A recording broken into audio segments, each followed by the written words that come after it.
Még mindig emlékszem arra a napra a teljes tisztán, az napon, amikor mindenen az életem minden darabokra. Én 12. július alacsony a forró fullasztó Fresno, Kaliforniában. Az típusú a nyomasztó, azaz a légmeg sűrűnek és nehéznek. Az a meleg, amely megterhel, szeretni elrejtőzni el egy szobában egy légkondicionálóval és nem kijönni. Én, Everett Rov, épp töltöttem 30 éves és még mindig dolgozni társult a raktárban. Az Amazon nem volt egy álom, de én büszke magam keményen mindig, azért, hogy energikusnak, mert azért, az első megérkezik és az utoljára elmenni. Társaim hívtak Everettnek bohócnak, mert mindig viccelődött, dallamokat, miközben mozgatta raklapokat a polcok hatalmas a raktárban, megpróbálva megkönnyíteni, bár külső egy az légkörfojtogató. De az nap minden megváltozott meg egy pillanat alatt. A Sanders, egy férfi személyiségű kőkemény, az soha nem látott mosolyogni, meg felhívotta az irodájába. Odacsúsztatta egy levelet az asztal és azt mondta egy hangon egyenes, érzelmek nélkül, mintha olvasna egy forgatókönyvet olvasna. A vállalat jelenleg vágásokat, leépítéseket a költségvetési listán. Ma van az utolsó napod. Én megdermedve a remegve miközben tartottam a papírt, és hogy mintha valaki megütött meg a gyomromba. Dadog. De, uram, dolgoztam jól. Nem, soha nem megsértettem egyetlen szabályt. Szende csak tagadta, még egyszer nem törődött megnézni szemembe, nem azért a teljesítményed miatt, Everett. Ez a költségvetés miatt. És ez volt az 7 év elkötelezettség, 7 év izzadság, befejezett egy levéllel papír és néhány hideg mondatok. Az út vissza otthon az öreg Ranger Rangerben, nem a rádiót, mint mindig. Az LLA egy kérdés, hogyan tud kérdezzem, mondjam ezt az a feleségemnek. A számlák a szolgáltatásokról halmozódtak az asztalon, az kamatok, a kártyák növekedtek, mint őrültek, és a hatalmas jelzálog, kötöttünk, aláírtunk 5 évvel, most csak kizárólag attól a alacsony fizetésemtől. Britney, a feleségem, alacsony, egy rendkívül pragmatikus, néha megijeszt. Csak 27 éves, meglepően szép, hosszú aranyszemű, kék világos. Egy típusú szépség, amely amikor meg szépségbe én meg úgy, hogy én legfőbb, legszerencsés a világon. Ő ott otthon a lányunkról és alkalmanként ahogy keresni egy extra pénzt, de én továbbra is a főtartó támogatása. Meghúztam a kormányt erősen, hogy a csukló meg fehérek próbáltam koncentrálódjak az útra, közben a szemeim égtek és a torokszáraz záródott el a keserűségtől. A utolsó években a pragmatizmus a Britney volt minden alkalommal egyre nyilvánvalóbbá, ez ült és Facebook és Instagramot, nézve a barátnőit dicsekedni új autóikkal, luxusautókkal, utazások Maldív-szigetekre vagy Párizs, és aztán elengedte, hosszú, súlyos, nehéz, én mindig erőltettem egy mosolyot, megölelte és mondtam, légy türelem, kedvesem, próbálkozom. De az én türelmem soha volt elég gyors, hogy elérni az élet fényűző és glamour-élnia, amely Britney álmodott. Leállítottam a kis házunk, a 2 szobás amelyben szobák, mindent pénzünket és minden reményeinket. Ez egy öreg, kopott, festékkel lepattogzott, és egy gyepelőkert teljes gyomnövényekkel, mert mindig dolgozott túlórát és soha volt ideje megvágjam. Mély levegőt, és egy mosolyt, és megnyitottam az ajtót. Vacsora. A lányom játszotta a konyhájával, játék a szőnyegen, a szobában szőnyegén. Amikor meglátott, felkiáltott örömében. Apu rohanva felém körülvett a nyakát a kis karjaival.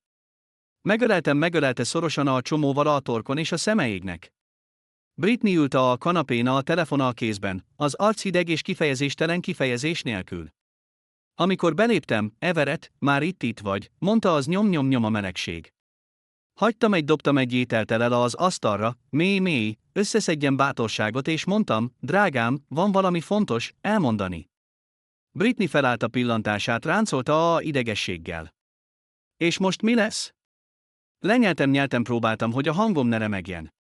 Ma az a raktárban a vállalat vágott leépítéseket hajtott végre. Engem elbocsátottak. Csend. Egy folytogató, végtelen. Britney hagyta a telefonját lassan, átállt karjait, mintha tartaná egy vihar. Elbocsátották, ismételte egy éles, mint egy borotva. Komolyan, Everett. Ez igaz, szívem. Engem elbocsátottak, de nem aggódj, keresek másik munkát azonnal. Van 7 éves tapasztalatom az Amazon. Biztos el akarok elválni, megszakított az egy hangon hideg, hogy átjár hidegrázás. Megdermettem, a fehér üres, képtelen, hogy hinni az azt hallott. Mit mondtál? Elismételte még határozottan. Már elegem, Everett. El akarok elválni. A lábam meglazultak. Meg támaszkodnom, a falnak támaszkodjak, ne Britney, nyugodj meg. Már átmegyünk egy nehéz, de meg fogom oldani. Megígérem, megoldom, egy jobb, menjünk meghaladjuk ezt. Britney egy keserű, szinte borzongató. Megígéred. Ígéred 5 év és semmi változott. Fáradt vagyok, Everett. Fáradta azért számlák minden hónapban.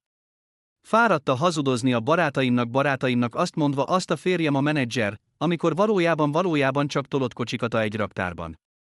Fáradta látnia a nőni egy otthonban, amely nincs a ponta le. Minden szó volt egy készúrás szívbe a szívbe.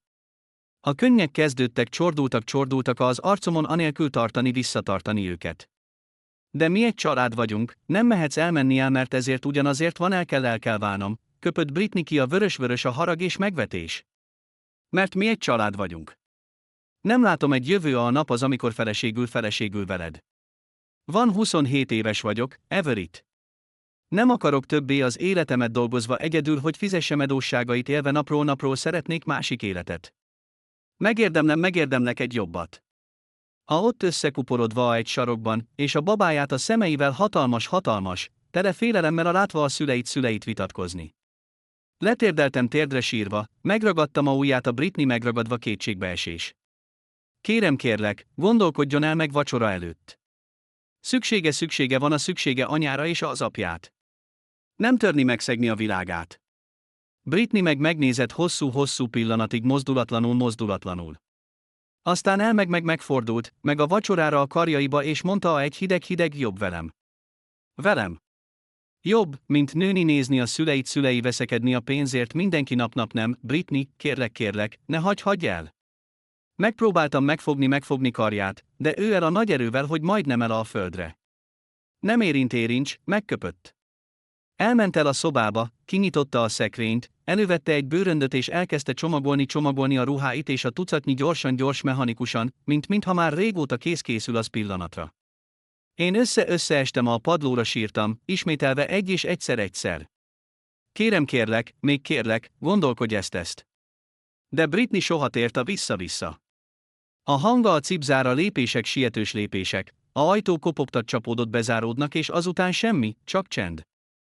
Eltelt egy véget nem érő, alig evett, és nem aludni.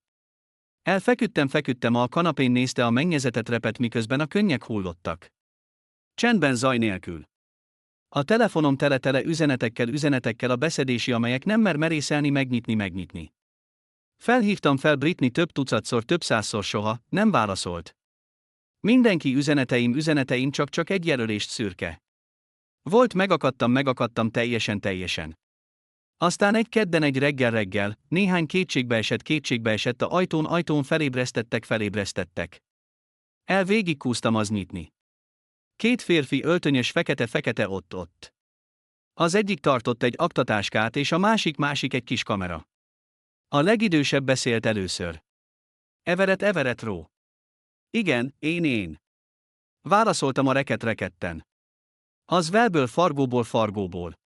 Ez egy értesítés a vagyonáról. Az önjelzálog megszűnt állapotban, késedelemben, tartozásban több 90 napja. Van 24 órája van összepakolnia a tárgyait és kiköltözni a ingatlant. Én ott, mint szobor, tartva a sárga a betűkkel vörös remegő, de kérhetek hosszabbítást. A feleségem elment. Elvesztettem a munkámat. Megyek megpróbálni fizetni. A legfiatalabb megzavart, megszakított a hangos hangon. Sajnálom, sajnálom, úr. Eljárás, eljárás, eljárás. Úgy adtak, megfordultak és elmentek, és megfagyva az ajtónál. Néztem a házat utoljára alkalommal.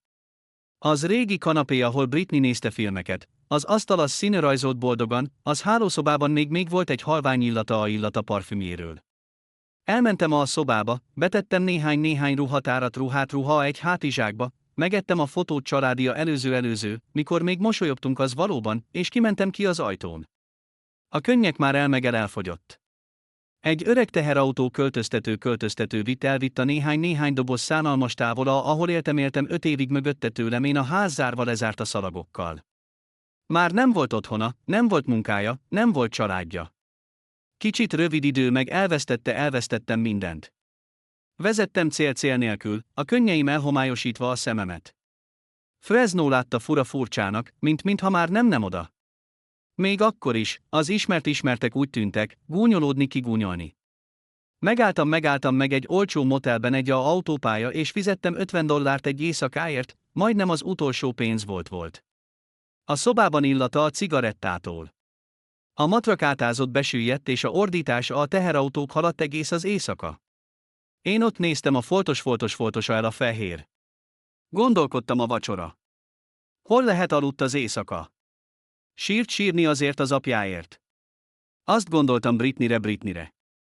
Hogyan lehetséges lehet a hátat gyorsan?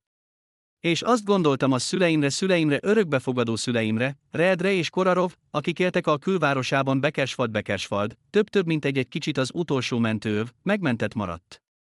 Igen, a szeretete mindig volt hideg és feltételes volt gyerek, de az legalábbis neveltek, adtak egy nevet és egy tetőt. Meggyőződésem meg, hogy egy válság ilyen fogadnának. Apa Reed kemény, de mindig azt mondta, egy férfi kell tartania, a magát tartania, biztosan megadna, valamilyen tanácsot adna. Anya Cora panaszkodott sokat, de én az anyám. Biztos tudta, megsajnálnám a fiát, elsüllyedt. És végül, az én fiú fiatalabb, bár volt goromba volt, már felnőtt velem. Nem engedtem, hogy a bátyja idősebb aludjon az utcán, a reggel holnap következő összegyűjtöttem utolsó érméimet. Vettem egy doboz fánkot és 2 fekete és vezettem egészen az házig. Az úton megismételtem magamnak, meg kell tartanom a nyugodtnak, megmagyarázni mindent nyugodtan, ne hagyni, hogy gondolkodjanak, hogy az egy teljes kudarc. Azt mondanám, az teljes rossz szerencsétlen átmeneti, amely hamarosan meg visszatalpra lábamra, hogy fizetnék minden megsokszorozva szeresére, 10-szeresére. En az elmémben meg a jelenetet. Anya Cora ölel. Apa Red megsimogat egy pofita a vállamra. Gyere be, fiam! Itt vagyunk. Csak elképzelni, megvigasztalt, megnyugtatott egy a ház, a szülők volt a végén, az egy út, a vörös, egy ház, ranch, egy szintes, ahol éltek már korábban az örökbefogadásom előtt. A kertelőkert kifogástalan, tökéletes állapotban, mint mindig. Anya Cora tartott attól, az mondanak a szomszédok. Leállítottam a kocsit, mély levegőt, megittam a fánkok és felhívtam fel az ajtón. Nyitott. Apa Reed ott volt, magas és impozáns, fehér vágotta, a arc megkeményedett és tele a ráncokkal. Pólót, hosszú és rövid nadrágot rövid. A szeme összeszűkült, megvizsgáltak felülről meg egy hidegséggel, soha nem ilyen világosat. Ever, mondta a hangján mély hangon, meglepetés és elégedettség nélkül. Szia, apa! Erőltettem egy mosolyt, az a doboz. Reggelit. Nem megette, csak ott akadályozva a bejáratot a karjaival keresztbe. Anya Cora megjelent a velem, a tökéletesen ápolt és smink tökéletes, bár még smink volt, elindult otthonról. Megnézett lassan, mintha megvizsgálna a haja és a cipőim tele sárral, és összegyűrte az orrát, mintha szagott valami kellemetlen, mivel belülről, végül megmutatta a fejét. A testvérem örökbefogadott 24 éves, kövér, a haja hosszú összegyűjtve egy lófarkba. Támaszkodott a keretnek, karjaival keresztbe tett karokkal, egy gúnyos, mintha egy előadást. Lenyeltem nyálat és megpróbáltam meg a hangnere megremegjen. Anya, apa, nem problémákkal bajban. Elvesztettem a munkámat. Britney elment és magával vacsorára. A pad lefoglalta a házat. Nem van, nincs hova menjek. Csak azt kérlek, hogy néhány heteket. Megpróbálok egy munkát. Ezt esküszöm. Csend. Egy csend olyan nyomasztó, hogy csak hallani a ventilátora a házban.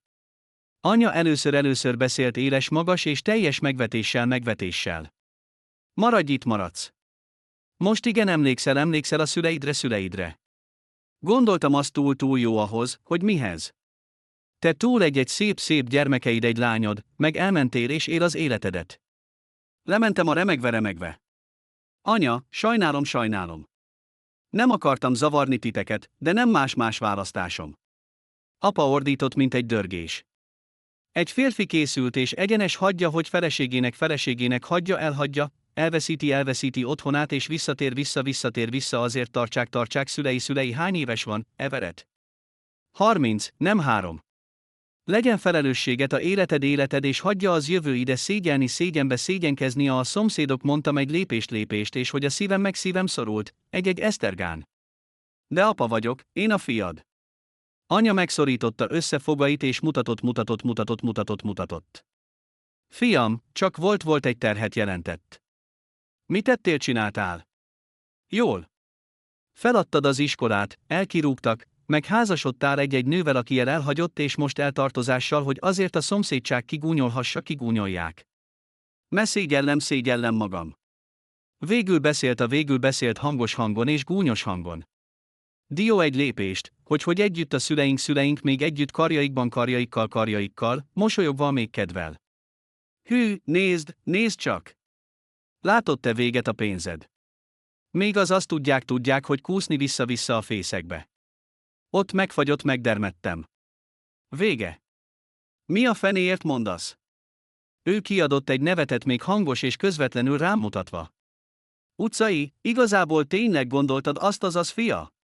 Igaz, tényleg az anya és apa tényleg el az árvaházból, szórakozásból.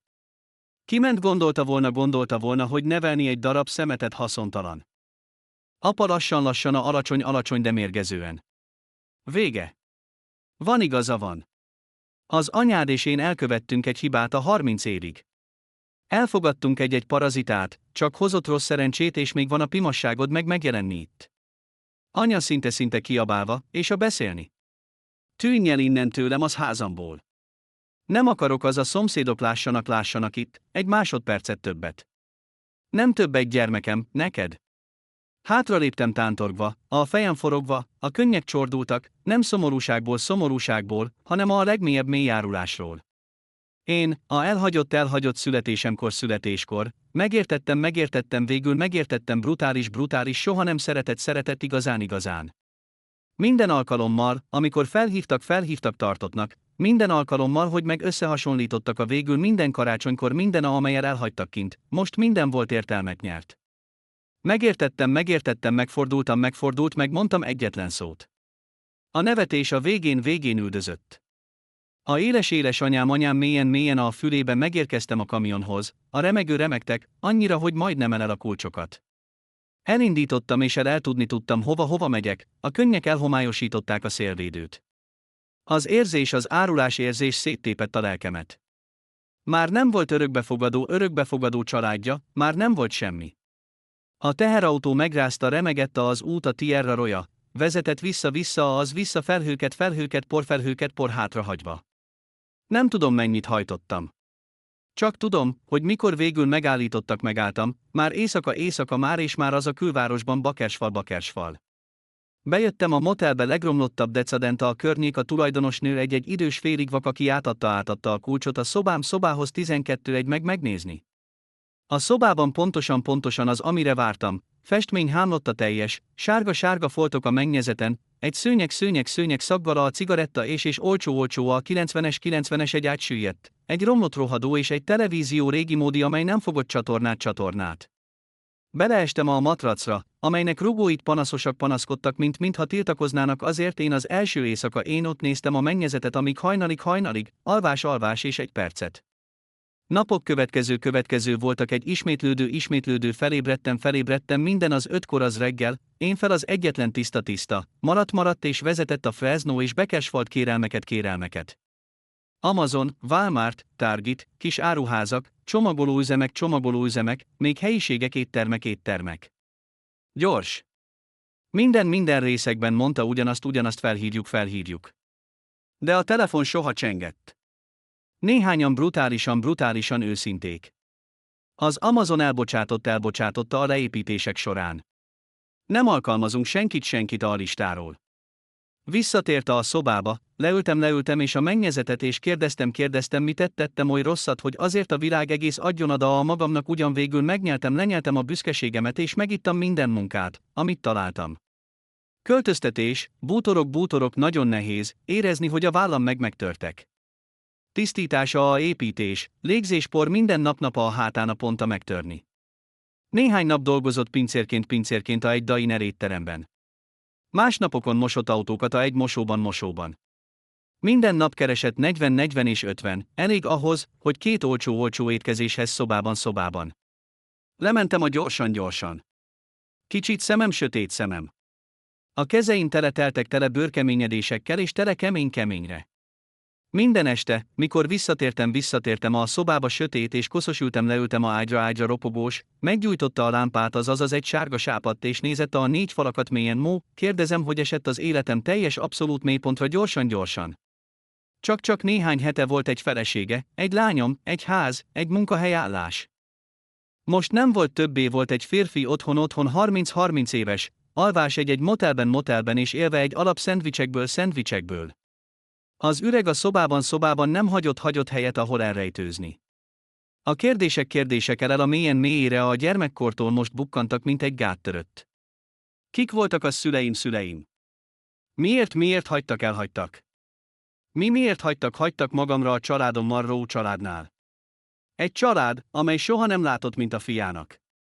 Az emlékei az gyermekkor visszatértek darabonként, éles és kések. Emlékeztem a forró kés nyári, amikor végén el a parkba az anyával kora, miközben apával apa Riedel hagyott otthon mosni az autót, vágni a fű és tisztítani minden ablakot. Csak volt 8 éves. A kis kezeim fogták egy hatalmas fogba dörzsölni a gumiabroncsot, a izzadság csoroga az arcomon. Siess, gyerek, hagy a lazának lusta! Apa Ried kiabálta a kanapéról, szemeim ragadva a tévére, emlékezett a családi, ahol mindig szolgáltak utoljára. Anya kora, az a legjobb darabot húsa a tányéron, a fén, és az nézett hidegen. Kevesebbet legalább. Ki gondolod, hiszel, hogy eszed, mint egy gyermek valódi? Vég nevetett hangosan és utánozta. Pontosan. Egy árva kell ismernie a helyét. Emlékezett a nyaralás nyári, amikor minden család elment a hegyre, és én engem küldtek velem szülők, kora szülei majdnem nem szóltak hozzám. Le csak egyedül, az hideg maradékot, nézni az ablak a szomszédokhoz, akik sétáltak a gyermekeikkel a parkba, könnyekkel csordult, hogy megszámol.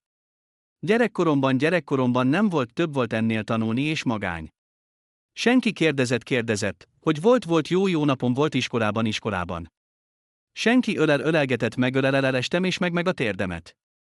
Senki jött megnézni játszania, ahogy volt a csapatiskolai. Vég volt az ellentéte.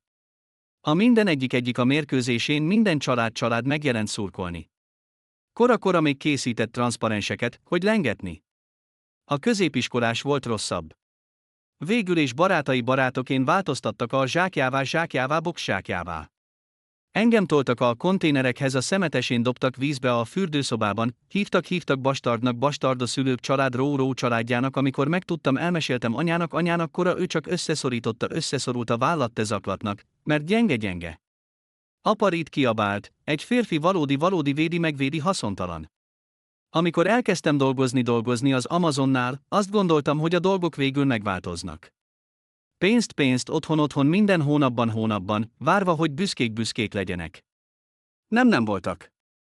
Anya kora itta a pénzt és azt mondta, tekintsd egy visszatérítésnek azért, a nevelésedért. Apa Ried azt használta, hogy elmenni és még kiabált, te dicsekedsz az szánalmas fizetéseddel. Vég gúnyolódott, büszkén a te pénzed zsebében a Amazon. Még várod, az mama és apa tartanak. Klasszikus parazita. Volt túl egész életemet próbáltam meg megnyerni szeretetét és elismerését, csak hogy mindig volt semmi más, mint egy hiba, láttak kénytelenek elviselni. Azok a sötét emlékeket ragaszkodtak hozzám, magukkal még mélyebbre a szakadékba mélyére egy éjszakáig egyik majdnem közel éjfél volt. Ott ültem a ágyon, és a térdemet, bámulva az üres, mikor hirtelen három csendes nyugodt és mért a ajtónál. A szívem dobogott. Ki lehet ez? Ki tulajdonosa a rendőrség? Felkeltem fel a remegve és kinyitottam az ajtót csak egy résnyire. Egy férfi magas ott egy vastag gyapjúból, a emelkedett felhajtva, fedve a fele az arcának, elegáns és teljesen kívülről a helyen. Úgy tűnt, nincs a 50 évesnek ezüstös rövid, barna átható. Dio egy kis udvarias és beszélt egy hangon, alacsony és meleg hangon. Nagyon az idő. Önön az? Van valami rendkívül fontos megbeszélni önnel. 10 perc. Ez az nem bizalmatlan, még kapaszkodott a kilincset a ajtó, de valamilyen okból kinyitottam az ajtót, egy kicsit nyitottam és megszoktam egy oldalra. Jöjjön be! Ő bement. Egy finom férfi követte, teljesen egyetértett, nem a a szobában. Leült a szobában egyetlen székre. Én leültem a szélére, a ágyágy szélen, ő betette a zsebébe a kabátjának és átadta egy kártyát, névjegykártyát, vastag karton, betűkkel vésett aranyból. Parker Price, ügyvéd, senior ügyvéd. Price és társult ügyvédek, ügyvédek. Az én nevem Parker Price. Én ügyvéd személyi ügyvédje úr személyes Baraone, alapítója a Bestone, amely jelenleg székhelye a Jacksonole, Wyomingban, mondta lassan és világosan. Megfogtam a kártyát az ujjaimmal, remegő ujjaival. A Alfred Baraone ismeretlen ismerősnek tűnt. Úgy utal a milliárdos Alfred Bestonera, az, aki alapította a híres csoportot Bestone Wyomingban. Megkérdeztem. Parker bólintott. De nincs kapcsolatom sem vele. Nincs, téved szemét, mondtam határozottan. Parker megnézett közvetlenül a szemembe. A tekintete meglágyult, mintha választott minden szót gondosan. Nem, Everett, nem tévedek. Az úr Alfred Baraone, azaz biológiai. Ő államkeres sok évek óta, most nagyon beteg, rákos végső stádiumban. Korábban a halála előtt csak van egy kívánsága, megnézni a egyedül egyszer. A világa körülöttem megforogni. Hallani a vér fut az a fülemben, a szívem dobogott erősen a mellkasomban. A biológiai. Megismételtem, az rekett. Milyen mi beszél? Én egy árva. Engem örökbe a Rowe család. Ez helyes. Parker lassan, de a Rowe nem fogadták, de a módon, ahogy hiszi, gondolja. Meg kell tudnia a úr Alfred, megbeszélni vele, ő mondani ad minden válaszokat. Én ülve, megdermedve. Az elforog körbe. Az apám valódi volt, egy milliárdos. Én volt, keres minden évek óta, úgy hangzott, mint a egy olcsó. Lehetetlen, irreális. Parker fel egy kézzel a vállamra, a hangja kedves, de határozott. Tudom, hogy ez nagyon túl megemészteni. Itt a kártyám. Amikor kész, holnap, az év, amely, hívjon fel. De minden, kérlek, ne felejtse el, az úr Alfred nem túl sok ideje. Csak akar látnia a fiát egyszer és bocsánatot azért volt ott maga ezek utolsó 30 évek, felállt, megadott egy szoros készfogást és sétálta az ajtóhoz. Ez bezárult, csukódott, csendesen bezárult ő, és egyedül a szobában nedves és szobában szagú a momig ragadva a kártyát a szívem szabadjára. A gondolataim egy káosz, képtelen koncentrálódni sem semmi, kivéve egyetlen ötletet. Én az egy milliárdos, az apám valódi, az vár és ő haldoklik, meghal. Nem aludtam az éjszaka, és az sok éjszakák következett. Lefeküdtem az a matracra, a szemeivel jól nyitva, nézve a repet, miközben az a kártya látogató szépen rendezett a asztalon, mint egy bomba idő. Minden alkalommal bezártam a szemét, megjelent az, soha ismertem. néha-néha mosolyogva, néha-néha sírva, néha-néha feloldódva a sötétségben. Kérdeztem ezerszer, és mi van, ha nem megyek? És ha elmegyek és elhagynak újra-újra? És minden ez csak egy kegyetlen, de az mélyén tudta, hogy nem menekülni mindig. Volt meg szembenéznie vele, bár csak külső, azért tudjam az igazságot. A 7. napon a látogatás Parker Price megfeltelefont. A remektek, annyira, hogy meg kellett megjelölnem a számot, 3 száma csengett kétszer szerte előtte, mielőtt hogy válaszoltak a másik oldalra. Hello, itt Parker Price. Az ő hangja még volt ugyanaz hangszíne, mély és meleg hangszíne az éjszaka. Nyálat nyeltem erővel. Én szólj Ró. Egy második csend, aztán egy halvány lágy és őszinte vidám. Everett, vártam ezt a hívásodra napok jól van. Én szeretnék megismerni Alfred, mondta ma a remegő, ez csodálatos, válaszolta azonnal, a érzelmek sűrű a szavaiban. Elküldöm a címét, és az részletes most ugyanaz. Megtekintheti, eljön bármikor, de azt javaslom szívből, hogy le minél több késő. Ne marad sok idő a üzenetszöveg másodperccel később. Egy címre a Jacksonole, Wyoming. Útbaigazítás, a kezelési egy rövid. A fő nyitva megérkezem. Én várni. Megnéztem a képernyőt, a hosszú, aztán felálltam és elkezdtem elcsomagolni. Nem sok csomagolni. Csak pár öreg, egy kefe fogkefe, a fotó családi Britney, színő és én. Beleszúrtam mindent, beletettem a hátizsákomba. Kifizettem a motella egy fenntartani a szobát. Felfele a meggyötört Ranger és megcéloztam az éjszakra. Az utazás tartott több mint 16 órát. Vezettem több mint éjjel-éjszaka, megállva benzint és fekete benzinkutak az pihenőhelyeken. Wyoming megjelent előttem, mellettem egy hideg reggel, egy a nagy tetőhóval emelkedtek a távolságban emelkedtek. A tó Jackson tavacska, mint egy tükör a napkorán. Soha nem láttam egy helyet ilyen szép fájt. Itt volt az biológiai élettani, élt egész életét. Amíg én nőttem, egy lakásokban ma és poros raktárak, az úta a birtokhoz a Apstone kanyargott a impozáns fenyők között. Amikor végül megjelentek a hatalmas kapuk, megjelentek, volt megállnom egy percig, csak megálljak lélegezni. A kerítések voltak a legalább 5 magas, bonyolultan faragott, mellékelt magas falak kőből, zárt több 100 hektárt, nyomtam a kaputelefont, mint az mondta. Egy kamera forgott a csendben, és az ajtók nyitották meg egy hang nélkül. Az út kanyargott az erdőn, és hirtelen megnyílt egy völgyben. A ház, nem, a palota, felépült előttem, egy épület főkőből szürke, 3 emeletes szürke tetővel rézöregített, színe zöld, 2 széles hosszú, egy medence végtelen és egy kerti rózsák, angol még virág, bár annak a vég az ősz, szembenéz a bejárat állt egy szökőkút, márványból koronázott egy angyallal, bronz.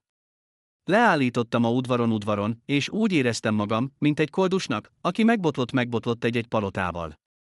Egy férfi középkorú, egy fekete várta a lépcsőn, a bejárat meg meghajolt kissé. Fiatal Everett, én Charles, a komornyik. Kérem, kövessen. Én követte át néhány ajtón, tölcsva, impozáns. A belső még lenyűgöző. A padló már márvány polírozott, csiszolt, egy festett freskókkal, olyan reneszánsz csillárokkal, üvegből kristályesbarovski villogva a fény a napfényben. A halvány illat, a szantálfa keveredett a szaggal, sterila, a gyógyszer, sétálunk egy folyosón, végtelen szegélyezett hatalmas festményekkel, olaj. Minden lépés abszurd módon hangosan visszhangzott. Megtartottam a fejemet alacsonyan, megragadva a pántokat a hátizsákom, és vajon tényleg oda-oda. Charles megállt, meg egy ajtó a nogal bonyolultan faragott, hívta kétszer, aztán nyitott.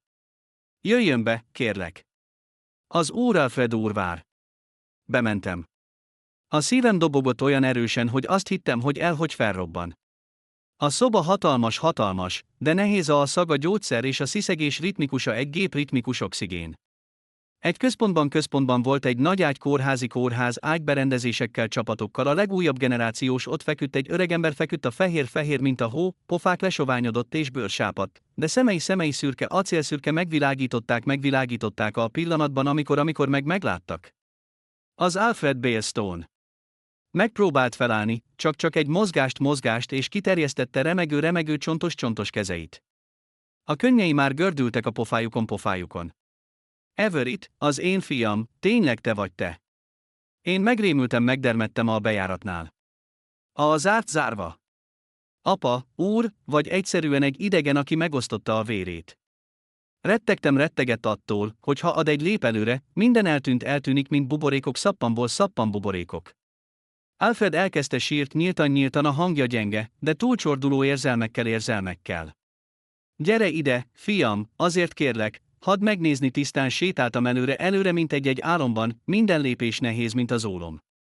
Leültem a székre a ágy, egy óceán lassan között mi, bár csak voltunk egy méterre egy távolságra. Alfred kiterjesztette a kéz és megérintette az pofámat. A keze jéghideg, de remegett az örömtől. Úgy olyan annyira anyádra. Azok szemeid. Aurora volt pontosan ugyanolyan szemei. Már nem tartani többé.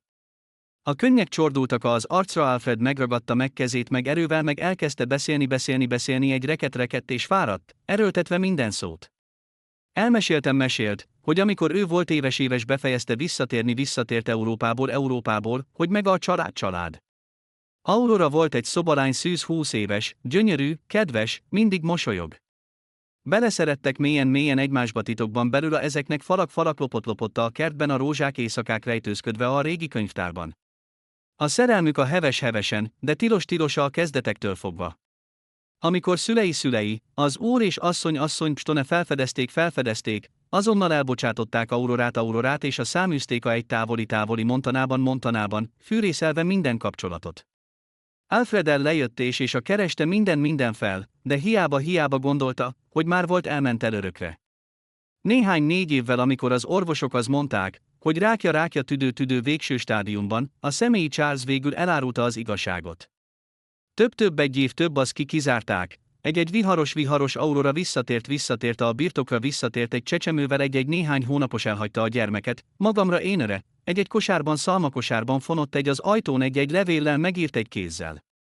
Ez a Vera Alfred Bale Stone, kérlek, vigyázzanak a fiunk, gyermekünkről. Aztán eltűnt örökre. Senki tudta, hová ment, vagy elment, ott él vagy halott. A férfi, rettegve találta egy csecsemőt az ajtónál, nem merte elvinni magával Alfreddel. Cserébe tovább a protokoll, és jelentette a Stone idősebbeknek. Ők nem akartak, azt a fiúk tudjon az én létemről. Így, hogy titokban elel egy családhoz, szegény, egy Fresnóban, küldtek havi, hogy csendben, és megparancsolták meg az igazság soha kiderüljön felfedni. Az apám nem egy szünetet zihálva, hogy lélegzetvétele a vörösödött. Összeszorította a szívvel, erővel. Amikor Charles elmondta, hittem, hogy meghalt, és visszatértem az életre. Nem tudtam, hogy van egy gyermeke. Egyszer, hogy megtudtam igaz, felvettem embereket, hogy keresni a minden árvaházban és nyilvántartásban örökbefogadási évekig, de végül találtunk csak heteket. Sírtam, mint egy gyerek. Úgy sajnálom, fiam. Nem tudtam, hogy nem ott téged. Nem tudtalak megvédeni téged, ti sem téged anyád. Hallani mindent, a szívem megfájdul. Dű a szülei, akik megöltek, elválasztottak. Kár azért a haldokló személy, előttem fájdalom, a 30 év hazugságok, és azért rosszul, mint terhet. És félelem attól, ez csak legyen egy álom, amely csak másik alkalommal. Alfred megszárította a könnyeit, meg hangja gyenge, de határozott. Szeretném szólni, mint a fiamnak, Everett. Meg akarom jóvá tenni a hibát, bár csak maradt hónap vagy hetek, szeretném, hogy elvigyél a Bale Stone. Azt akarom, szeretném mindent meg kellett a tiéd, a kezdetektől néztem a szívemmel a káoszban, hogy alig lélegezni. Felálltam fel a szaggatott, megszakadt hangon. Szükségem időre. Még nem tudom, hogy feldolgozzam mindezt, ezeket ő bólintott könnyes könnyekkel, még csordultak. Megértem, de még kérlek, ne gyere vissza. Nem maradok sok-sok időm, fiam. Csak azt akarom veled lenni napokat, amelyeket még maradtak. Elmentem a szobából a lábakkal nehéz, mint ólom.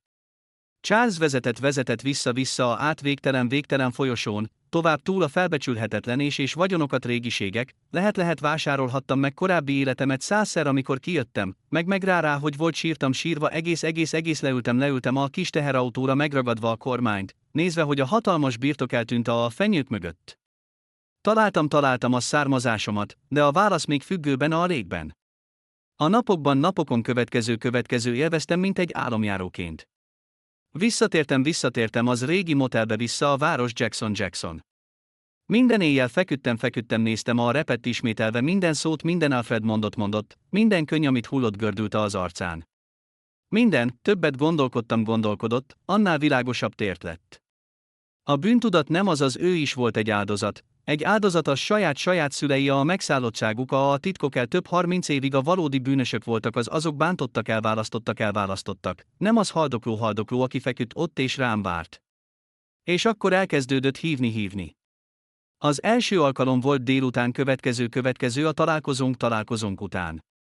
Az én telefonom megrezzent egy számmal. Felvettem, és azt ismerős hangreket hallotta. Everett, már aludtál. Csak meghallgatni a hangodat egy pillanatig. Csendet néhány másodpercig, aztán válaszoltam, nem alszom. Történt valami, apa? Mióta nap, nem minden napokat, néha 2-2 vagy 3 alkalommal. Kérdeztem, mit evett, aludt jól, aludt-e az időjárás, Wyoming volt nagyon hideg az napon. Az első alkalommal pénzt, 000 átutalt közvetlenül egy számlára, amely nem megérintettem évek óta, együtt egy üzenettel, nem elutasítod, fiam. Csak akarom jóvá tenni, még ha az egy azt, kellett mindig. Gondoltam azon, hogy visszaadni, de aztán eszembe jutott a gyomrom üres és a bérleti, amit szinte lejárt. Elraktam, és az fájt. Ez aggodalom, bár későn jött, volt olyan őszinte, hogy megolvasztotta valamit belül bennem. Senki törődött, érdeklődött, ha volt, megettem 3 étkezést, ha melegen, ha vigyázott rám. Britney megkérdezte, de csak kérdeztem, még szüksége volt rám. A szülők örökbefogadó soha nem tették meg.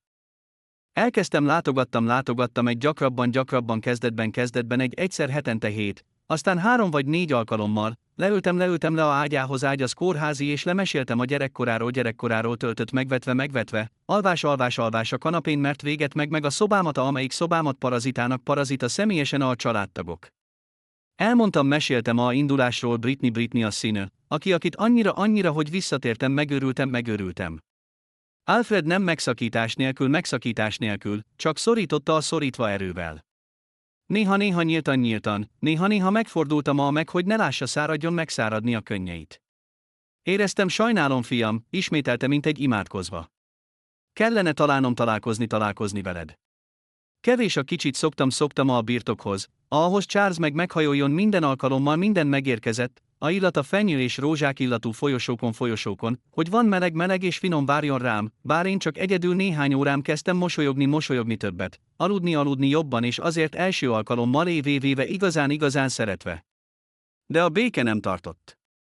Egy délután előtt kimentem a birtokról késő a szokásosnál, Alfred már ott elaludt, miután az a gyógyszer, a fájdalomcsillapító, megcsókoltam meg homlokát gyengéden, és kimentem a csendben. Amikor belépve a nagy előcsarnokba, márványból készült, megdermedtem. 2 ember álltak a középen. A nő volna 55 éves, lesz, a tökéletesen fürtös és festett szőke aranyosra, fedett ékszer ragyogó ékszerekkel, viselve egy ruha tervező, amely szűk alakjáta egy karcsú. Ez volt Magnus Balestone, a felesége, törvényes felesége, Alfreda mellett ott volt Knox, az én féltestvérem.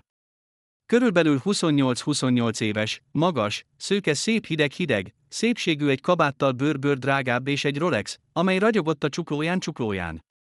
Mindketten visszatértek, megfordultak és megnéztek, mintha én egy légy, amit bekerült egy bankett. Magnus mosolygott, egy mosoly hamis, hogy szívem borzongatott a bőröm. Ó, ez kell lehet Everett, igaz? Meglepetés a férjemtől. Knox át a karjait, és a fejétől a lábig, mintha tasara fém hulladékot egy bolhapiac. Bólintottam keményen merevséget. Én Everett. Üdvözlöm, asszonyom. Hello. Magnus közeledett. A parfümje folytogató volt. Így, hogy az hallottam, te a biológiai Alfred milyen soc. És megjelen pont akkor még legbetegebb beteg. Micsoda csodálatos. A hangja mézzel, de minden szó volt egy tőű. Knox vázlatot egy mosolyt gúnyos és hozzátette, pontosan, anya. Biztosan tanulmányozta nagyon jól a előzményeket, orvosi az apám történetét válasszunk, ez tökéletes megválasztani, megtenni meg szerep fiú szerepét. Hé, a szerencséje Barstone hatalmas. Ki ne szeretne egy darabot? A véra felment az arcra, de megkényszerítettem, hogy tartania nyugodtnak, nem jöttem azért a pénzért, csak tudni ki az igazi apám. Magnus elengedte, egy éles és csengő hang visszhangzott a szalomban. Természetesen senki nem ismeri el soha, hogy itt azért a pénzért te ugyanolyan, mint anyád, édesanyád, igaz? Ő is tudta pontosan, mikor be kell szöknie. Knox közeledett közel alacsony, mély és fenyegető hangon. Figyelj, Parurdo, az én apám szeret haldoklik. Hagyja zavarni. Ha hatást, pénzt akarsz, mondd az árát. Te fizetési azért eltűnj, és megkímélj a könygáz az apáról és fiú. Megszorítottam az öklömet, az a remegő, a dühös, nem akarom a pénzedet, az az apámat. Magnus válaszolt megvetéssel, apád, biztos abban vagy csak egy bastard, próbálkozol megragadni egy részt. Nem válaszolni. Bezárult a szemeivel lángoló mond, megfordultam meg és kimentem a szobából, üldözve a magas Magnus és a kacagás gúnyos nevetése Knox. Leültem a kis teherautómban, a remegő a kormányon, könnyek csorogva rajta. Tudta, hogy nem ide, de nem vártam, hogy ennyire ilyen rosszak. És az volt az a kezdet. Néhány nap később, minden munka alkalmi elvégezni volt hirtelen. A felügyelő, a építkezés, azaz akit szoktam dolgozni, felhívott, sajnálom, Everett, már nem tudlak felvenni. Valaki felhívott és megfenyegettek. A mosás, a diner, a munkák, a költözés, minden elutasítottak. Munkanélküli még alkalommal. Aztán elkezdték a telefonálások. Egy férfi idegen, elferdíthetetlen, egy öltöztető hangát alakító, gondolod, hogy készokosnak menj el Jacksonole, vagy megbánod. Meg fogod bánni. Néhány éjszakák hallgattam egy autót lassan az a motel előtt, a fényszórók pásztorkodnak az ablakomat, mint egy reflektor. A rosszabb, az egy éjszaka eső, épp megérkeztem a szobámba, amikor valaki elkezdte kopogni, megütni az ajtót. Nyitottam. Knox ott átázva, a vörös a alkoholtól. Meglökte az ajtót és bement az erőszakkal, a súlyoznia a tiltakozásom ellenére, kiabálva elég hangosan, hogy minden folyosó hallja, hallotta. Koldus! Ki a fenének hiszed, hogy belépni a otthonba, házbabstone? Bastardo, csak alkalmas arra szopogatásra, a vérét egy haldoklótól. A szomszédok kinéztek a fejüket. El akartam megsüllyedni a szégyen. Megpróbáltam kiszorítani ki. Menj ki! Hagyd botrányt! Se nevetett hangosan és mutatott az arcára. Figyelj, szemét! Vágd minden kapcsolatot velem, az öreg vele ugyanaz. Menj el Jacksonole! Ha nem megteszem, megverjenek, addig halálra elégetem a kis teherautódat. Megbiztosítom arról, hogy nem marad semmi hely, ahol élni. Érted? Tönkretette az egyetlen lámpát a szobában és kiment dühösen, ott hagyva állva a töredékek, a üveg és a kíváncsi a minden folyosóról a motel. Összeestem a padlóra, a fejével forog. Elmenekülni, visszatérni Kaliforniába, folytatni a régi életemet, elfelejteni mindent. De akkor azt gondoltam Alfredre, az apámra, aki várt minden napokat, akinek szemei fényet megvilágultak a pillanatban, amikor én beléptem a szobába. Nem ment menekülni többé. Már elelel családom örökbefogadó engem elhagyott a feleségem és elelel utasított a világ. Azt hittem, hogy szokott, ahogy elkülönítettek, de ez alkalom nem. Ez alkalom volt egy igazi, aki szükségem és nem, hogy Magnus vagy Nox megengedjem el más alkalommal anélkül törölnék a költségtől. Első alkalommal az életemben valaki hívott fiának a megvetés és maradnék. Úgy döntöttem maradni a Jackson Hole-ban maradni. Hagytam a motel romos és kölcsönöztem egy kis lakást egy külvárosban, elég közel ahhoz, hogy megközelíteni a birtok mindenki minden nap Alfred gyengült napról, de minden alkalommal, amikor megérkezett, tett leülni. Itt meg és mosolygott. Beszélgettünk órákig a utazásokról, amelyeket álmodtam, de soha megvalósította. Arról anyámról, a bűnbánat, leginkább nehezítették. Már nem említette a Magnus vagy a Noxot. Rara alkalom jelentek és megjelentek, akkor ott a ajtónál nézték szemükkel hideg, mintha nem egy aktív egy ponttal lassan, hogy érzi szeretve. Már nem volt többé mesélnem minden centet előtt megvásárol egy csésze kávét. A vacsora készült, a séfa, a birtok mindig volt meleg és bőséges, és az első alkalommal először életemben maradni aludnom félni attól mi hozzá, majd Alfred bemutatotta a személyzetnek, mint a fiát, és azokban pillanatokban tényleg érezni, hogy a balestone tulajdonos tartozik, bár még nem hivatalos, de ez törékeny boldogság csak 6 hétig több. Egy holnap korán kezdetén tél a szürke és hópelyhek hint. A telefonom csörgött egy 6-6-kor pontosan. Charles volt. A hangja remegett. Everett, talán eljön most, ugyan úr volt szívrohamota az 5 órakor ma reggel. Az orvosok az mindent lehetséges, de nem hallgattam a többit. Hagytam a telefont, futottam a kis teherautóhoz, még pizsamában, és gyorsítottam az fagyos, mint egy őrült. Amikor megérkeztem, a folyosón tele tömve emberekkel köntösben fehér és a végtelen fütyülés a gépek. Parker Price ott a sápadt és felvette egy kézzel a vállamra. Érzem nagyon, Everett. Elment békében, fájdalom nélkül. Békében megfagyott megdermedve a közepén a hideg folyosón márványból. Csak tegnap voltam, felhívott a 10-10-kor este és a gyenge, de teljes reménnyel. Gyere holnap, fiam! El akarom elmesélni, az első alkalommal találkoztam, megismertem meg anyádat. 10 órával később meghalt volt el örökre. Bementem a szobába, letérdeltem a ágy és meg már hideg volt. Sírtam hang nélkül, a mellkasom összenyomva, mintha valaki összepréselné a életét ki az. Az apám, azt talált az 30 év után az egyetlen személy, hogy én szeretet feltétel nélkül, meg volt elragadott el a pillanatban, amikor alig megtanultam, hogy apának. A temetés meg március 4 nap később. Extravagáns és jéghideg az igazi stílusban Bale Stone. Magnus irányította egy igazgató, egy koporsó diófa beágyazott gyöngyház több ezer lirion fehér hozzák Hollandia egy zenekar teljes előadja a Mozart meghívott teljes egészében a magas társadalom Wyoming és New megérkeztek magánrepülőgéppel érkeztek. Paparazzi tömörültek kívül az ajtókon, villanások a fényképezőgépek villanások megállás nélkül. Megotta a sorban öltözve az egyetlen fekete. Alfred adott megbízta a Charles megkérje megcsinálja meg. Nem megengedtem leülni vele a családdal. Magnus mondta egyértelműen Parkernek, ne hagyj, hogy az dolog közeledjen a koporsóhoz.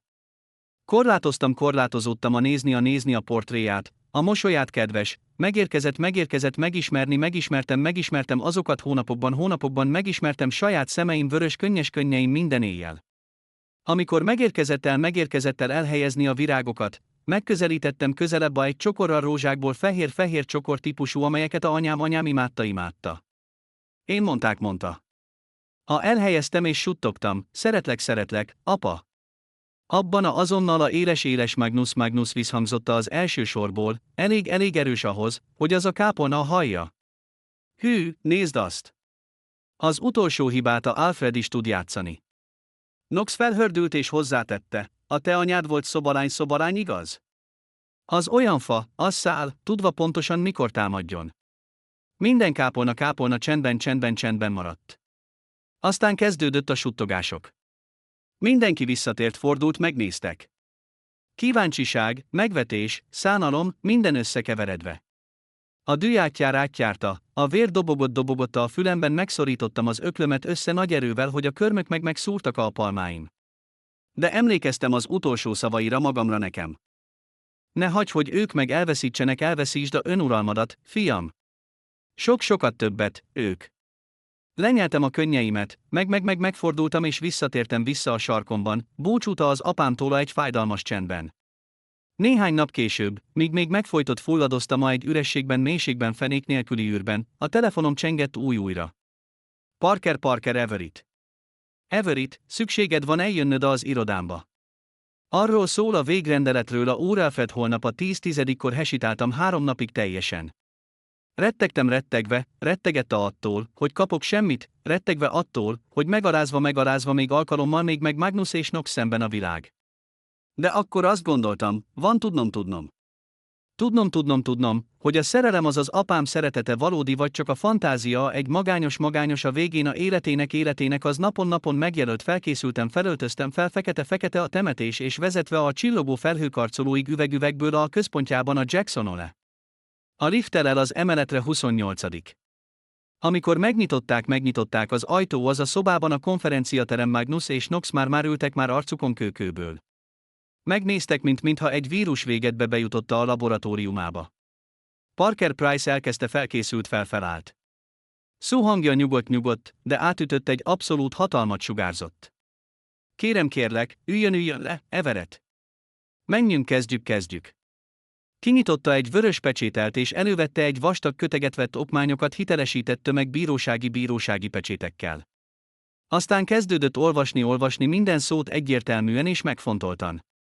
Én, Alfred James Balestone, a teljes használat jogkörömet szellemi, kijelentem, hogy ez az végrendeletem és végrendeletem. Hagyomány teljesség, az cselekedeteim, a ellenőrzésem, a csoport, stone minden ingatlan Wyomingban, Colorado, Kaliforniában és New York, mint számlák, befektetési alapok, vagyonkezelői alapok, földek és személyes vagyon, egy értékű összesen becsült 2100 millió dollár amerikai, a fiam biológiai Everett Rowe. Született 14 szeptember született 1994, aki jelenleg Jackson Hole, Wyomingban. Everett Rowe az egyetlen örökösöm. A feleségem Magnus Stone és a fiam Nox Stone lesz, hagyom a 2 lakóépületet Aspenben és Palm Beach együtt, és 50 millió dollár készpénzben, mint gesztusa. Meg mozdulatlanul a fül zúgott, mozdulatlanul, hogy elhinni azt, tett, hallott. 2100 millió. Minden az Balestone, az nekem. Magnus felállt, ugrott, a székéről zuhant hátra és sikított. Hamis. Ez az egy hamisítvány. Ő Alzheimer-korban szenvedett. Hogyan lehetett a józan? Az a szegény az utcáról azt manipulálta. Nox rá felém támadta, lila, nyaka a ingombja kiabálva és mutatva ujjával mutatva az arcodra. Te, mocskos parazita, pénz, te merészelsz meg ellopni a szerencsét. Balestone, megöllek. Esküszöm, hogy megöllek, megteszem, megbánod, született. Megragadta egy fájlokat az asztalról, és az arcába a papírok repültek, szétszólódott minden felett. Magnus elel Parkerre, megragadta gallériát és sikoltozva. Tönkretenni ezt a hamis most azonnal.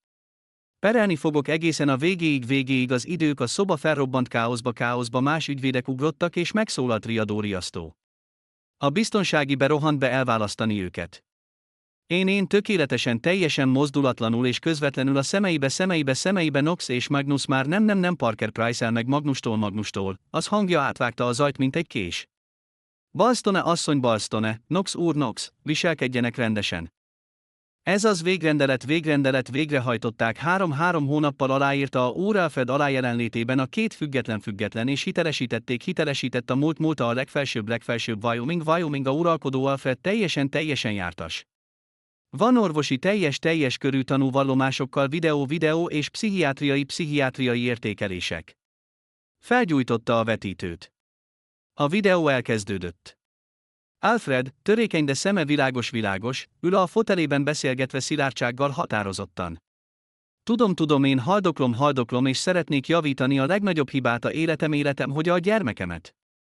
Everett Rowe az egyetlen és igaz vérem. Minden az, amin birtokolok, az tartozik neki, ő Magnus, ő fehérre. Knox se fehér, a szája nyitva. Szavak szó nélkül. Parker kikapcsolta a vetítőt, a hangjával fagyos, ez a találkozó már véget ért. Bármilyen vitás megoldásra kerülen a bíróságok előtt. Magnus megfordult, egy utoljára fordult, és közvetlenül rám mutatott. Gondolod, azt megnyerted, nyertél. Megteszem, megadom, nem születni. Ezt esküszöm. Dühösen, a sarkukkal és a sértések visszhangzik a folyosón. Én ülve, mozdulatlanul. Parker felállt, egyik kezét a vállamra. Gratulálok, Everett. Most az a Balestone tulajdonosa. Nem ők király. Csak suttogtam. Ő megadott valamit sokkal nagyobbat, mint a pénznél. Megadta, az érzésem az egy, a gyermek valakinek, de amikor kijöttem az épületből és a szélvágó Wyoming meg megcsapott az arcot, tudtam, hogy a háború valódi alig kezdődött. A napokban következő élveztem egy idegen állapotban belső egy része, a belső ott annyira boldog, hogy fájt. Elárasztott tudatától, hogy az apám tényleg tud szeretet, elég hogy átadjam mindent azt, amit építettem az életében. Én választott magam, bár későn, még egyedül kint volt néhány hónapra. De a többi annyira izgatott, hogy alig aludni. Tudta Magnust és Knoxot. Nem voltak a típusúak az emberek, akik elfogadták a vereséget és eltűntek a csendben. Ragadozók, megsebesült, és én voltam az, meg megsebesítette. A képernyő megvilágult, és a hangja az apám töltötte a szobát, a tribunál, szeretném minden Everettnek, a fiamnak, mert elvesztettem 30 évet az életéből. Több tucatnyi felvételek, mindegyik egy nyilatkozattal eskü alatt tett közjegyző által hitelesített, a Parker és a asszisztens személyi Alfred minden bizonyította, még annál a minden kétséget, hogy a végrendelet tükrözi a szándékát és nem kényszerített szándék Alfred. Aztán az sora, az fő Magnus Inox ügyvédje felállt a hangos hanggal a vád miatt. Az bíró úr, ügyfeleim azt állítják, hogy Alfred Baraone manipulálták a legutóbbi utolsó napokban. A felperes Everett Rowe megjelent, megfelelő, amikor az Balestone volt sebezhetőbb és felrobbant érzelmeit, hogy kényszeríteni a létrehozását, de ezt végrendeletből. Meg közvetlenül megmutatott hangja, ez egy bántalmazó idősek, akik ki a betegségét, egy halálos betegségét, meglopni a vagyonát. Knox felállt, engedély és kiáltott, ez egy csaló. Megölte meg az apámat, hogy megmaradjon vele a pénzével maradni. A szoba, a törvényszék felrobbant zajtól. Megszorítottam az öklömet az asztal alatt, belém az tenyerembe, hogy nyugodt maradjak. Parker fel egy kemény nyugodta a vállamon és suttogta, Everett, tartsd a nyugodt. Az ügyvédje követelte, hogy a végrendelet újra a teljes egészében, a bíró Grant elutasította egy pillantást a aktákra. És azonnal elutasította a fejét. A kérelem elutasítva. Mindenki, a dokumentum hitelesítve megfelelően egy állami tisztviselő által, tanúi személyek élő és felvételeken videóra a pillanatban a aláíráskor. Nem jogi, a bukott egy nehéz csend. Nem hallani a ketyegtac ketyegését órá a falon. A bíró Grant átnézte az aktát egy utoljára alkalommal, aztán felemelte a fel. Az hangja visszhangzott a szobában. Miután megvizsgáltam minden bizonyítékot, tanúvallomásokat és dokumentáció, ezt a bírósági ítéletet, hogy a utolsó végrendelet, a Alfred James Balestone teljesen érvényes. Az úr Everett Rowe továbbra is így megbélyegezve az egyetlen örökös jogszerű, az egész örökség Balestone. A kártyacsomaga egy kemény csapással, mint egy mennydörgés, száraz véget a egy vihar. Magnus össze a székén, az arcával megfosztva színtől, kapaszkodva a mellkasához és zihálva. Nox megütötte az asztalra meg az öklével, a vénákkal nyaknyakduzzadt, az arc karminvörös a dühös, de nem tudott semmit. A ítélet a bejegyzett, állandó, visszavonhatatlan. Kint a bíróságon kívül, a sajtó felrobbant, mint tűzijáték.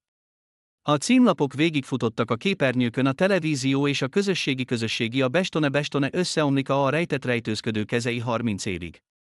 Örökség befektetett a munkás több milliárdos, fiú törvénytelen vereség család mágnások megnyitottam utamat mágnások a raja riporterek, támadt mint farkasok vannak válasz egy kérdésre. Parker megkérdést egy palmada a vállára. Te nyertél, Everett? Csak bólintottam. Mert belül nem győzelmet. Vezettem vissza a régi lakásba, amelyben megmaradt, megőriztem. Leültem le az ablakhoz, néztem a csendben a kis utcát, ahol a hóolvadó csepegette a tetőkről és a gyenge fény tavaszi esett a táblákra, kopott.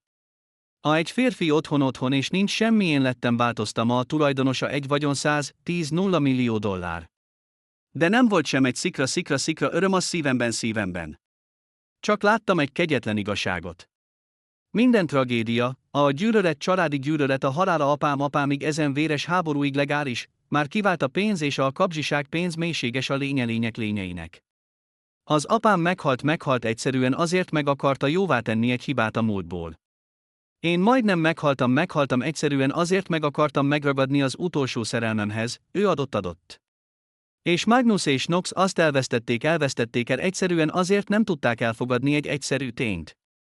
A vér nem lehet megvásárolni pénzzel. Megnéztem, kerestem az ablak és suttogtam magamnak. Apa, nyertem. Akkor miért érzem, hogy elvesztettem? 3 nap az a tárgyalás, már nem akartam semmit köze a Barestonehoz. Semmi, ami köze azokkal számokkal, 99 számokkal, több vállamon, semmi nem köze a kíváncsi indiszkrétek, idegenek minden alkalommal, amikor kijött az utcára. Összegyűjtöttem, találkoztam Parkerrel, Price találkoztam utoljára alkalommal az irodájában, a Jacksonról se tudtam, mondtam világosan, eladni. A részvényeket, a vállalata, ingatlanok, alapok, befektetési alapok. Adja el eladni. Parker megnézett egy hosszú pillanatig, aztán bólintott. Biztos. Ez az egy teljes. Vázlatot készítettem, egy halvány mosolyt. Az birodalom megölte meg az apámat. Nem szükségem van rá. Az eladás történt gyorsan. A nagy befektetők gyorsan, mint cápák a húsra. Néhány hónapokban minden maradt volt egy hatalmas, de tiszta medence, készpénz, elég ahhoz, megélhetéshez 10 életet anélkül, hogy dolgozni soha többet, de az nem volt, az akartam. Először elkezdeni újra az a saját kezemmel. Elmentem Wyomingból anélkül, hogy visszanéztem.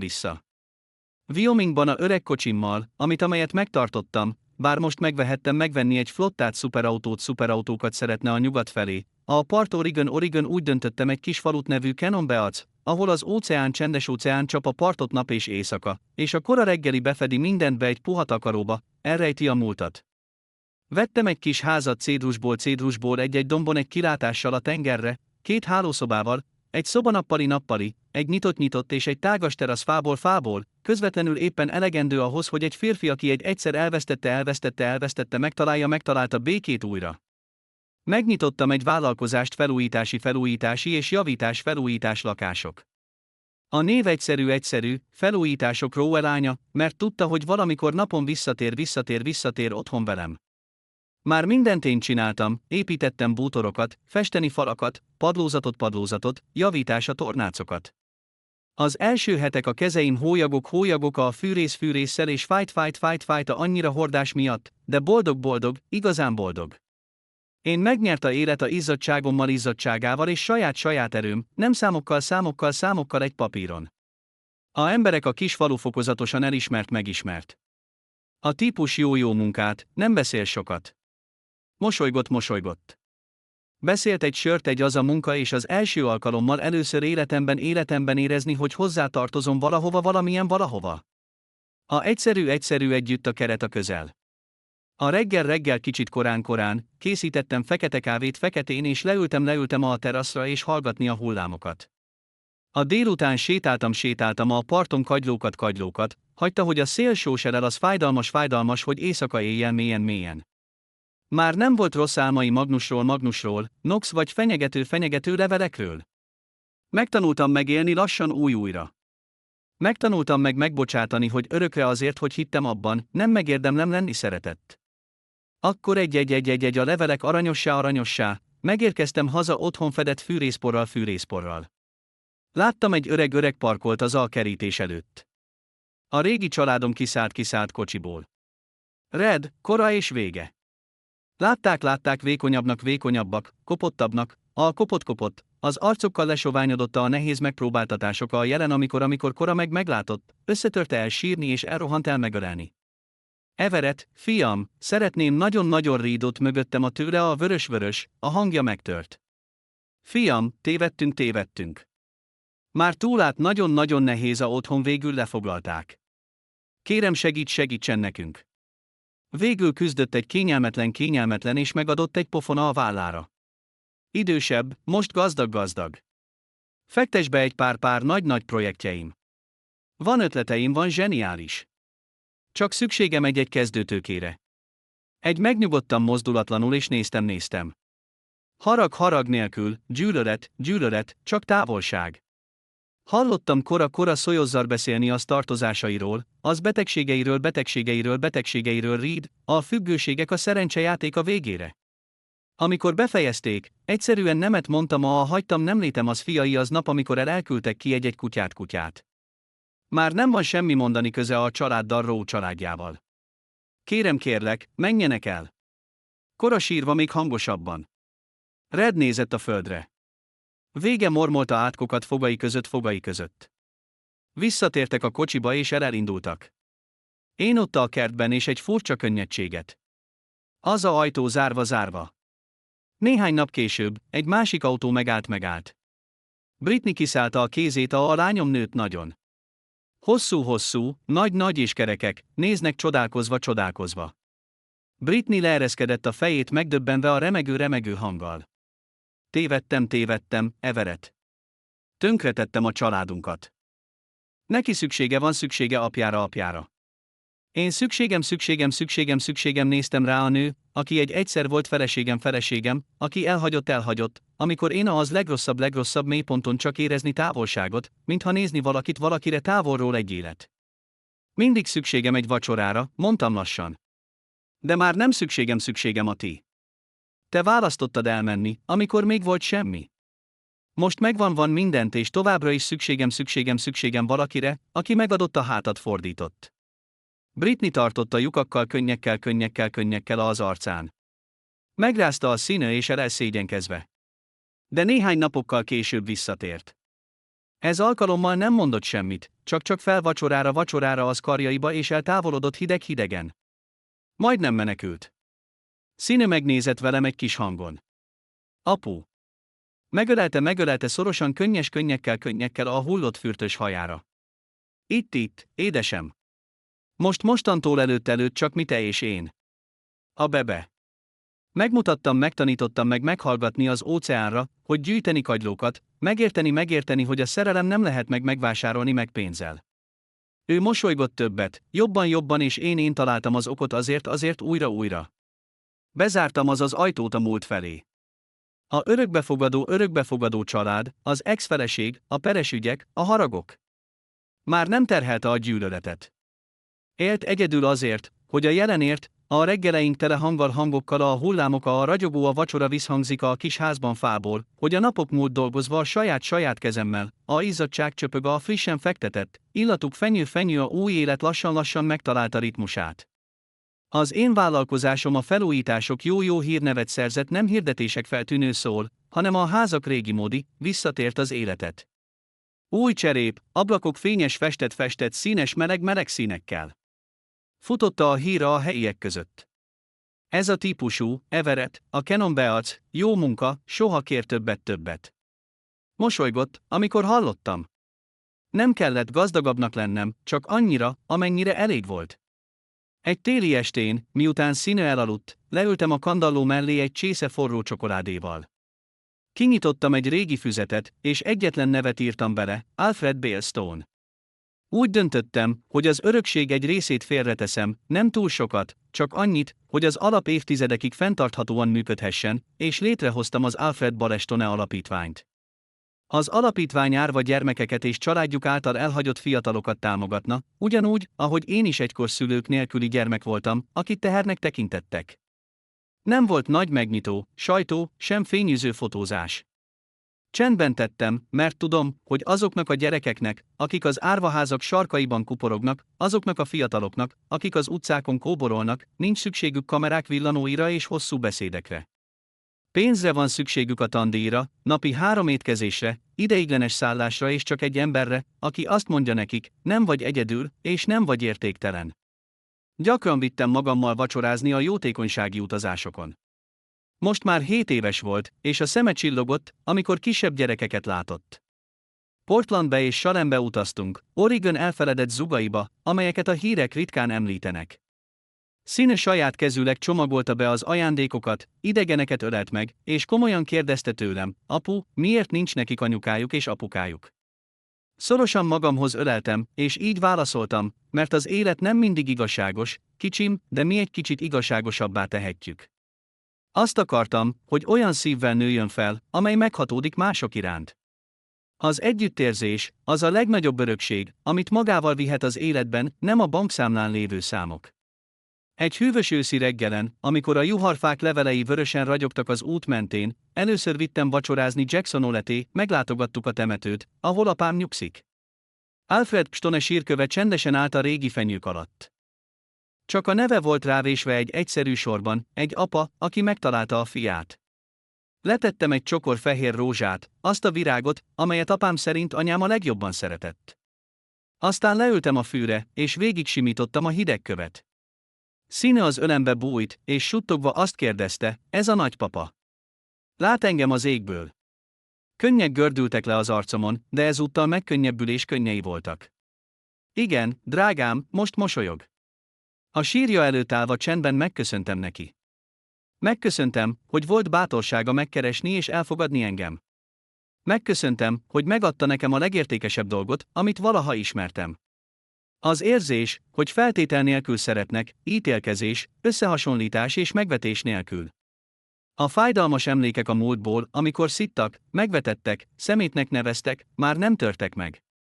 Tanulságokká váltak, amelyek megtanítottak a jóság igazi értékére és arra, hogy másokat azzal a tisztelettel kezeljem, amire egykor vágytam. Rájöttem egy egyszerű, de mély igazságra. A pénzzel házakat, autókat, hatalmat, sőt mások félelmét is meg lehet vásárolni. De soha nem lehet vele őszinteséget vásárolni, soha nem lehet vele igazán szerető családot vásárolni. Magnus és Knox mindent elvesztettek, mert azt hitték, hogy a pénz minden. Én pedig, bár egykor semmim sem volt, most mindenem megvan, ami fontos. Egy kislány, aki minden reggel nevet, egy otthon, amelyben az óceán hangja hallatszik, és egy nyugodt lelkiismeret. Ezt tanítom neki minden nap vacsora közben. Amikor megkérdezi, apu, miért nem veszünk nagyobb házat vagy több játékot, ha gazdagok vagyunk, megölelem és lassan azt mondom neki, az nem az, hogy mennyi pénzed van, hanem az, hogy mennyi mindenen mentél keresztül, és mégis megőrizted a kedves szívedet, ami nem bánt másokat. Visszatekintve az eddig megtett útra, az árulásra, az elhagyásra, a megaláztatásra, a megvetésre, majd hirtelen egy hatalmas birodalom öröklésére, megértem, hogy minden bukás egy lecke volt. Minden seb elvezetett oda, ahová mennem kellett. Azok a sötét napok nélkül soha nem értékelném ezt a békét. Azok a könnyek nélkül soha nem tudtam volna, hogyan töröljem le mások könnyeit. Ha van valaki odakint, aki hallgatja a történetemet, egy árvaházban összebújó gyermek, egy férfi, akit nemrég elhagyott a felesége, egy fiú, akit nemrég elutasított a családja, hadd mondjak el valamit. Soha ne becsüld alá a saját értékedet.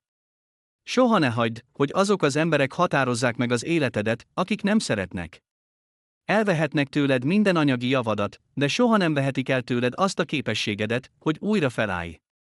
A képességedet, hogy a jóságot válaszd, a képességedet, hogy szeresd magad. Végül megfogom Színe kezét, és sétálunk a házunk előtti tengerparton. A hullámok gyengéden nyaldossák a lábunkat. A naplemente bíbor színűre festi az eget és a tengert. Színe fut és nevet. A kagylók ragyognak a délutáni fényben. Megállok. Belélegzem a sós levegőt. A szabadság illata, a béke illata. Minden fájdalmat magam mögött hagytam. Előttem csak a szeretet, a jóság és azok az emberek vannak, akik valóban megérdemlik a helyüket az életemben. És tudom, hogy bármi is hozza az élet, soha többé nem fogom elveszíteni önmagamat.